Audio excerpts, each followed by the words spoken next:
ప్రభువైన యేసుక్రీస్తు వారి నామములో ప్రియమైన ఆత్మీయులకు అందరికీ వందనాలు. అందరూ బాగున్నారా? దేవుని వాక్యం ఈ విధంగా సెలవిస్తుంది, యేసు ప్రార్థించుట యందు రాత్రంతా గడిపినని.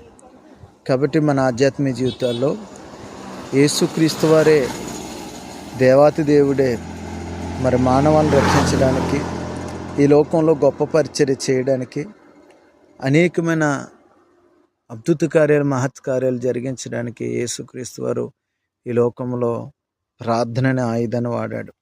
కాబట్టి ప్రార్థనను మనకి మాదిరిగా చూపించి, ఆయన ప్రార్థించి ఈ లోకానికి మాదిరి చూపించి వెళ్ళారు. కాబట్టి మన ఆధ్యాత్మిక జీవితాల్లో కూడా ప్రార్థనలో మనం ఉండాలి, ప్రార్థనలో మనం రాత్రులు గడపాలి.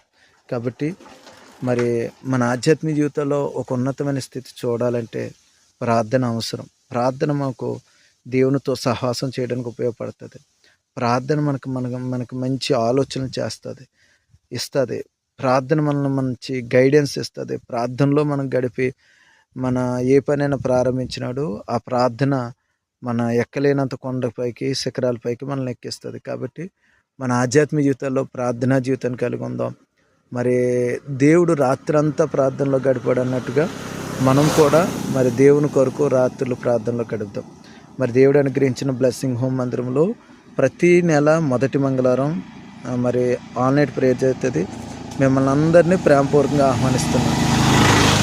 మీరు ఆసక్తి కలిగి మరి ప్రార్థనలో మండాలి అనే భారం కలిగి రాగలిగితే కనుక మీ అందరికీ ప్రేమపూర్వక ఆహ్వానం. ప్రతి నెల మొదటి మంగళవారం మరి రాత్రి 9 గంటల నుండి ఉదయం వరకు ప్రార్థనలు జరుగుతూ ఉంటాయి. రండి, ప్రార్థనలో బలపడండి. దేవుడి మాటలు దీవించును గాక. ఆమేన్.